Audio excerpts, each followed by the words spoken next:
Lorsque messieurs Chabas et Besson créent leur entreprise en 1947, ils étaient sans doute loin de se douter que leur entreprise en serait là en 2015.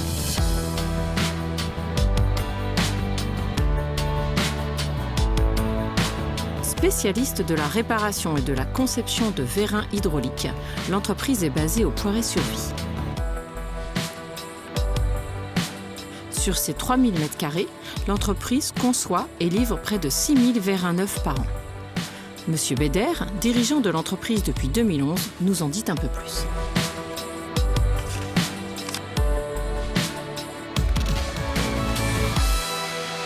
Bonjour Marc Beder. Bonjour. Merci de nous accueillir. Je vous en prie, c'est un plaisir. Chez Chabas et Besson, une entreprise du Poiré-sur-Vie. Belle entreprise vendéenne. Bon, alors cette entreprise, elle n'est pas récente là, c'est une longue histoire. Non, Chabas et Besson a eu une première vie en région parisienne. C'est une société qui a été créée en 1947 par Monsieur Chabas et Monsieur Besson, deux ingénieurs qui l'ont développé. Monsieur Besson a grandement participé à ce développement. Une belle évolution entre 1947 et les années 90. Un recentrage qui s'est fait au tout début des années 90. Oui, c'est ça. Au départ, on était spécialisé en général dans le monde de l'hydraulique, des systèmes hydrauliques. Et puis, dans les années 1985, le tournant a été pris de vraiment se focaliser sur la partie de ce système hydraulique qui transmet l'effort mécanique, donc le vérin. Le vérin, c'est... Alors, c'est quoi un vérin? Alors, le vérin, c'est comme une seringue, pour faire simple. C'est vraiment composé d'une tige, d'un corps, d'un piston qui pousse de l'huile sous pression.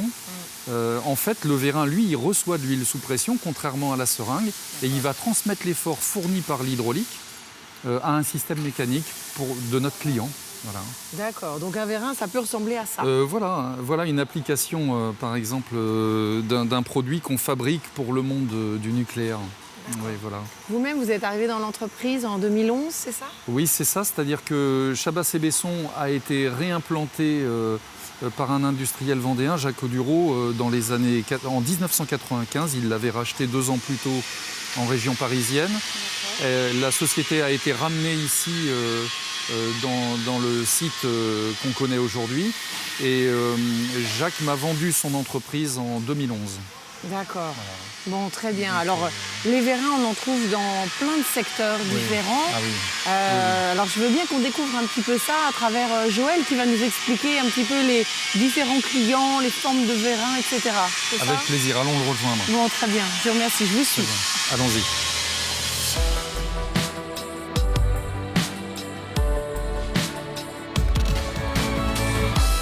Bonjour Joël. Bonjour Sandra. Alors c'est vous le monsieur technique de l'entreprise, là. Vous êtes responsable du pôle projet client. Tout à fait. Qui englobe, si j'ai bien compris, à la fois la partie bureau d'études et la partie commerciale. Commercial, chiffrage, effectivement. Et puis vous, ça fait quelques années que vous êtes dans l'entreprise. Oui, ça fait plus de 20 ans, effectivement, que je suis dans l'entreprise Chabas et Besson. Bon, alors, est-ce que vous pouvez nous expliquer les types de vérins que vous fabriquez pour quel type de clients? L'entreprise a bien évolué sur sa typologie de clients et de produits, puisqu'à l'origine, Chabas et Besson faisaient toute l'hydraulique. C'est-à-dire tous les composants nécessaires au circuit et le vérin. Oui. Chabas et Besson ont développé dans les premiers temps des bennes basculantes hydrauliques. Complètement. Et puis il y a eu ce recentrage, nous disait tout à l'heure M. Beder, sur les vérins hydrauliques. Voilà. Se recentrer sur les vérins, voilà. Puis progressivement sur des vérins. Alors au début sur des vérins beaucoup mobiles, on faisait tous les vérins pour Manitou, au début du constructeur de chariots. Oui. Tous les vérins étaient faits par Chabas et Besson, puis progressivement s'orienter vers l'industrie, avec des séries plus courtes de vérins.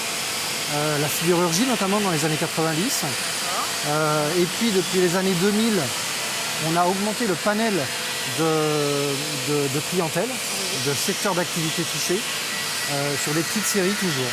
Donc vous travaillez pour l'industrie pétrolière. Voilà, depuis 2010, sur des industries à plus forte valeur ajoutée, avec des niveaux de qualité supérieurs, comme effectivement l'industrie pétrolière, l'offshore, l'énergie, le nucléaire, les barrages, les ouvrages d'art, et puis les domaines très spécifiques, comme la chimie ou autre.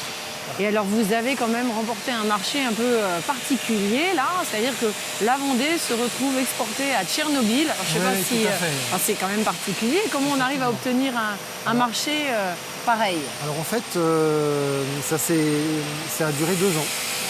Ça a duré 2 ans. Les premiers contacts ont eu lieu il y a 2 ans, à peu près. Et en fait, c'est le produit Autovérin, sur lequel on a un brevet, qui a permis d'avoir cette première accroche avec le client, qui est Bouygues Vinci et Bouygues et Vinci, consortium.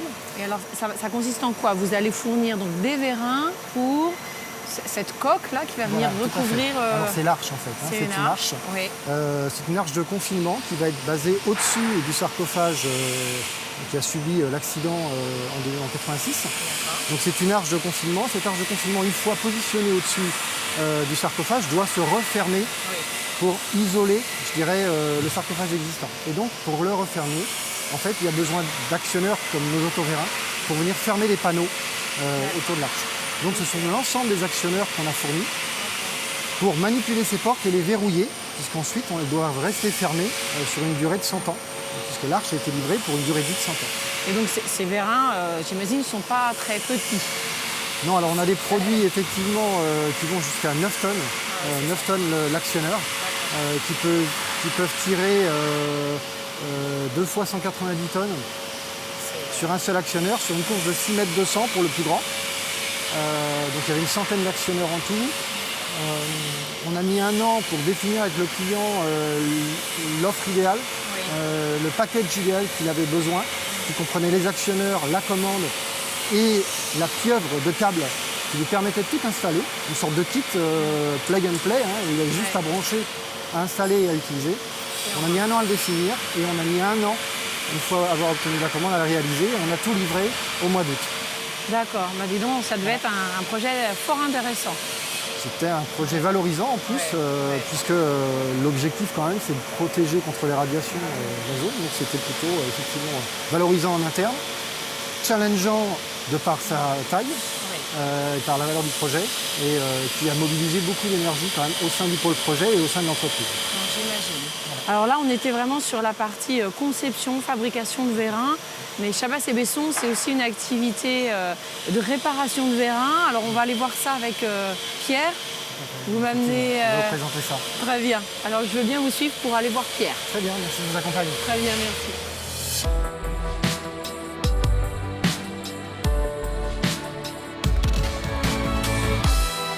Bonjour Pierre. Bonjour. Joël m'a dit que je vous trouverais là. C'est bien ça. Bon, alors, Joël nous expliquait que vous aviez, en complément de cette activité fabrication de vérins, une activité aussi réparation. Tout à fait. Ça. Alors, l'entreprise Chabas et Besson assure également une partie prestation de réparation de produits propres, donc de fabrication Chabas, et également de produits de nos partenaires, donc qui ne sont pas de nos fabrications. D'accord. Alors donc ça se passe à travers des activités un peu complémentaires. J'ai entendu parler de chromage, par exemple. Voilà. Alors nous avons une station de chromage sur le site de Merle, ce qui nous permet de rechromer des tiges qui ont été abîmées en exploitation. Et nous avons également des moyens type d'usinage et de soudage de grande dimension. Vous allez participer prochainement au célèbre salon du Midest. Tout à fait. Alors le but de ce salon est de communiquer sur nos compétences et donc notre savoir-faire sur la réalisation de pièces de grande dimension et donc des pièces techniques, et également sur notre outil de production qui est dimensionné également pour faire de la pièce de grande dimension. D'accord, voilà. Vous avez des partenaires pour ça? Tout à fait, on attache une réelle importance à tisser un réseau de partenariats, et notamment en Vendée, parce qu'on a la chance d'être dans une région qui est vraiment très dynamique, porteuse, voilà. Avec un réel engagement finalement de la Vendée là, avec vous. Exactement, voilà. Donc on a des partenaires tels que l'UIMV, l'Union de la métallurgie, et Vendée Expansion, donc, qui nous permettent de développer ces activités de sous-traitance. D'accord. Voilà. Bon, c'est intéressant. Très bien. Bon, alors je vais aller retrouver Marc Bédère, moi, pour la dernière partie de cette émission. C'est parfait. Je vous laisse, Pierre. Merci. Au revoir. Au revoir.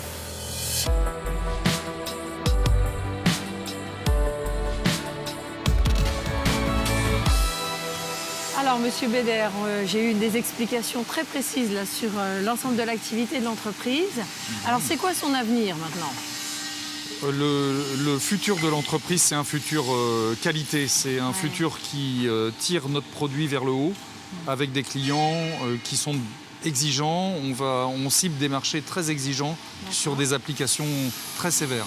Bon, ce qui est intéressant, j'imagine, techniquement en tout cas. Oui, passionnant. Ouais. Bon, Passionnant. alors pour tout ça, il faut des hommes, il faut de la compétence, des femmes. J'ai pas vu beaucoup de femmes. Non, vous avez vu quelques femmes, soudage, tournage, au bureau d'études, voilà, et aussi dans les fonctions administratives. Nous recherchons de la compétence en permanence du fait du projet de l'entreprise vers des produits plus technologiques, à la fois pour créer nos vérins hydrauliques, à la fois pour les fabriquer. Et en fait, on est en difficulté de recrutement, pour tout vous dire, notamment sur les fonctions de production.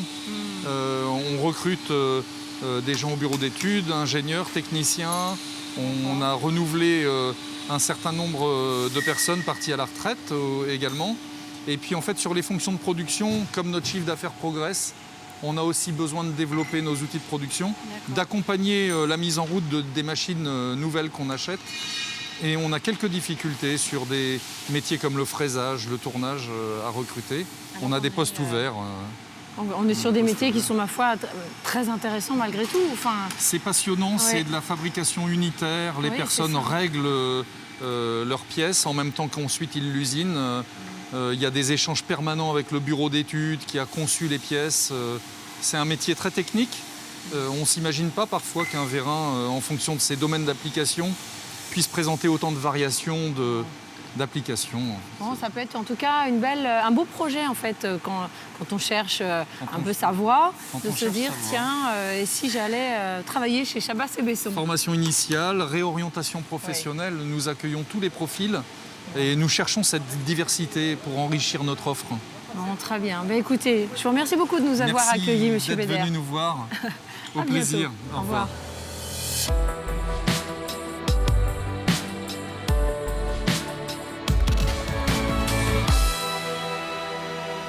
Ces dernières années, les métiers de l'industrie ont clairement été boudés. Les entreprises comme Chabas et Besson ont su évoluer et savent aujourd'hui valoriser les femmes et les hommes qui composent l'entreprise. La qualité technique des produits, les clients prestigieux pour lesquels ils travaillent et les conditions de travail améliorées aujourd'hui sont autant d'éléments qui peuvent être attractifs. Vous qui cherchez votre voie, posez-vous la question. N'hésitez pas à faire le détour pour explorer les métiers de l'industrie. Ça vaut le coup.